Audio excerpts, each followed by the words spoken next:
David wrote in the book of Tehillim, "Answer me when I call out, God of my righteousness. Be gracious to me and hear my prayer." 4.2. I believe this verse can be understood in light of the sage's teaching that if a person's prayers are answered immediately, he must not become conceited and suppose it to be on account of his righteousness. On the contrary, he should consider himself a sinner from whose prayers the Holy One, blessed is He, derives no pleasure at all. Thus, in Tanis 25b, the sages liken this to a leper who approached the king's table with a request. Because the king did not wish for his palace to be sullied by the leper's presence, he commanded that his request be granted on the spot so that he could be sent away. This is what King David meant when he said, "Answer me when I call out, God of my righteousness." That is, he did not wish to be answered immediately. He wished first to find grace and to have his prayer heard, and only afterwards to have his request fulfilled. By the same token, a person who prays at length and is not answered should not despair of praying again. For the Holy One, blessed as He, does indeed desire his prayers, but he desires that they be with proper intent.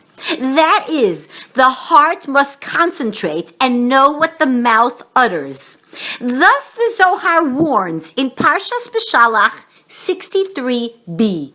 We have been taught whoever prays before the Holy King must make his request and pray his prayer from the depths of his heart, so that he is wholeheartedly with the Holy One, blessed is He. Moreover, he must concentrate his mind and will on what he is uttering. Thus said King David, "I have sought you with my entire heart," etc. Tehillim 119.10. It is fitting for every person to pray this short prayer before entering the synagogue. "Please accept the gifts of my mouth, Hashem, and teach me your laws." Tehillim 119.108.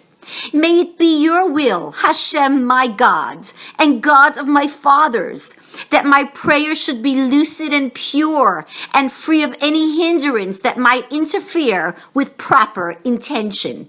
It is very precious to the Holy One, blessed is He, when a person raises his arms and fingers while praying from the bottom of his heart. Thus the Zohar relates in Parshas Yisro 67a that 10 angels are appointed over the one who lifts up his arms and fingers during prayer or washing of his hands. However, it is forbidden to raise one's hands and fingers in vain.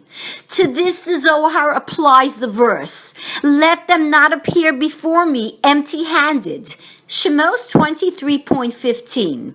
Then the 10 angels mentioned above curse him with 248 imprecations. Heaven spare us. A spirit of impurity immediately settles upon his hands, and no blessing is to be found in them. Thus it is written of Abraham, "I raised my hand to Hashem, God the Most High." Bereshit 14.22. The Targum renders, "I raised my hand in prayer." That is, he did not raise them in vain, heaven forbid. Similarly, regarding Moshe's prayers for the defeat of Amalek, it is written, "And it came to pass that when Moshe raised his hand, Israel prevailed." Shemos 17.11. However, this obligation to raise one's hand only applies during prayer, the recitation of blessings, or the expression of acknowledgement. See the passage from the Zohar at length. From here, one can infer the enormity of the punishment that awaits those who raise their hands while swearing vain oaths. According to an oral tradition that has come down to me, whoever raises his hands and fingers unnecessarily and other than in prayer will surely suffer some penalty for it shortly after. And if this does not come to pass, he should be even more concerned, for it undoubtedly means that the heavenly court is allowing his guilt to accumulate until his measure is completely filled. Therefore, anyone who has become habituated in this sin should erect a protective fence for himself by uttering this verse before praying or reciting the blessing over the washing of the hands. Lift up your hands to the sanctuary and bless Hashem. Tehillim 134.2. This will give the Holy One, blessed is He, pleasure, on account of which He will undoubtedly bestow upon him blessings and goodly gifts. However, this will only be true if his hands are free of robbery and theft. But if his hands are not free of robbery, theft, and infringement, then of what significance is the lifting of his fingers and hands? On the contrary, it simply causes iniquity to be brought to mind, thereby transforming the attribute of mercy into strict judgment. For this reason, a person must see to it that he earns his livelihood through permissible means, so that his money will not be tainted with even a trace of sin. For he will enjoy no profit from his labors unless his deeds and the toil he engages in under the sun are all fitting and proper. Then, if he labors with his hands in a permissible manner, he can be certain that when he spreads them heavenward in prayer, they will arouse Hashem's holy name and invoke his mercy and loving kindness. It is especially correct for a person to raise his hands, palms upwards, when he comes to those points in the service at which one must offer one's life for the sake of Hashem's holy name. This will be accredited to him as if he offered a burnt sacrifice. The first place where one must offer up one's soul is the recitation of the Shema.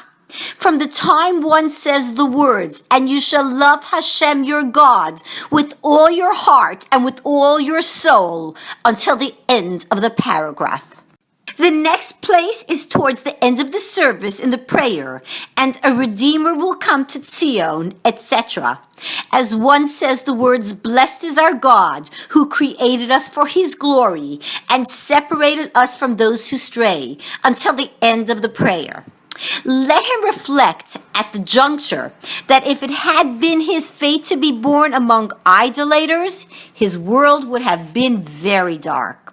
How then can he ever repay the Holy One, blessed is he, for the goodly gift of not being born into those nations?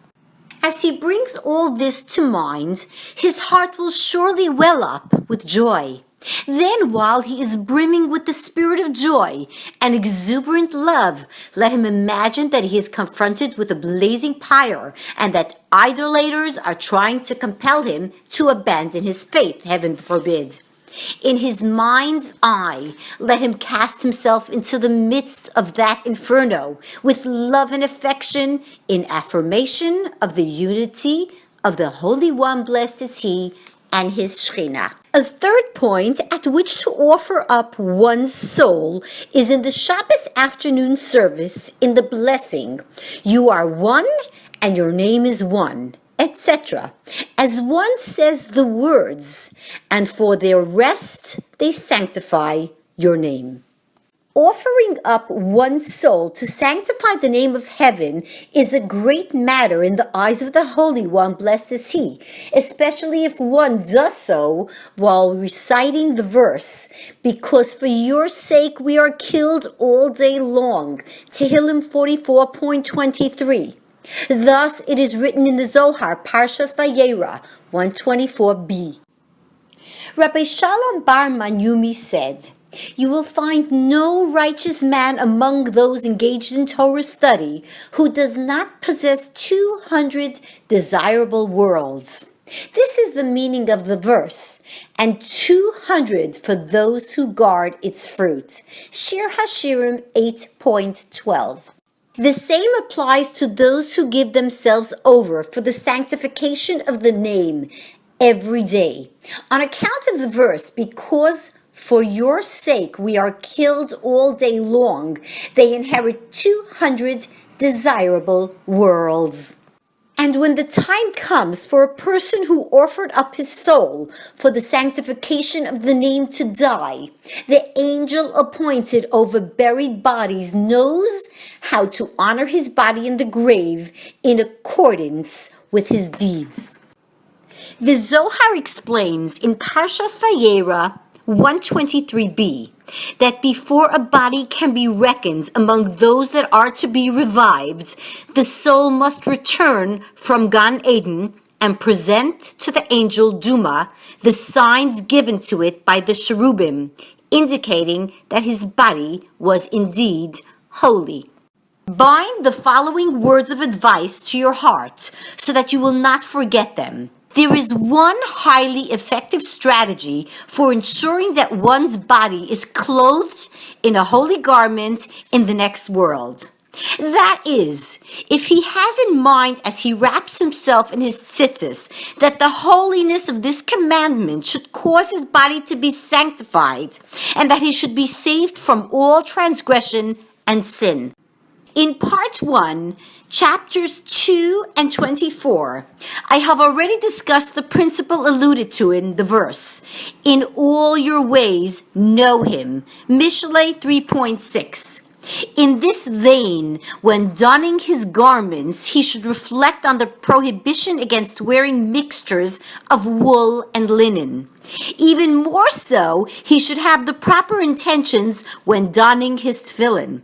In this way, he is protected against straying from the realm of sanctity and into the realm of the Sitra Achara.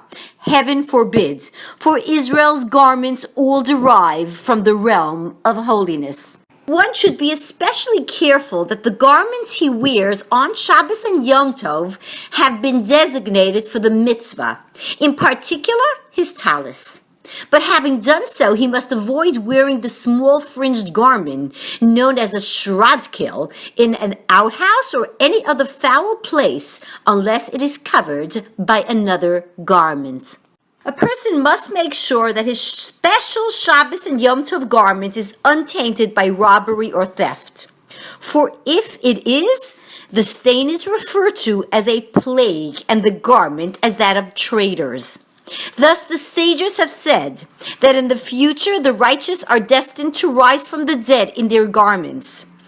By this, they are referring specifically to those garments that are proper. Example, purchased with justly earned money. Kesuvos 111b.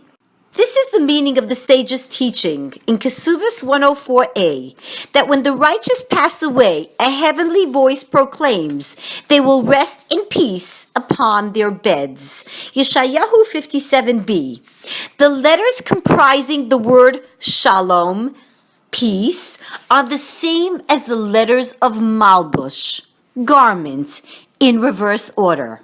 For the righteous fashion garments for themselves out of their justly earned wealth.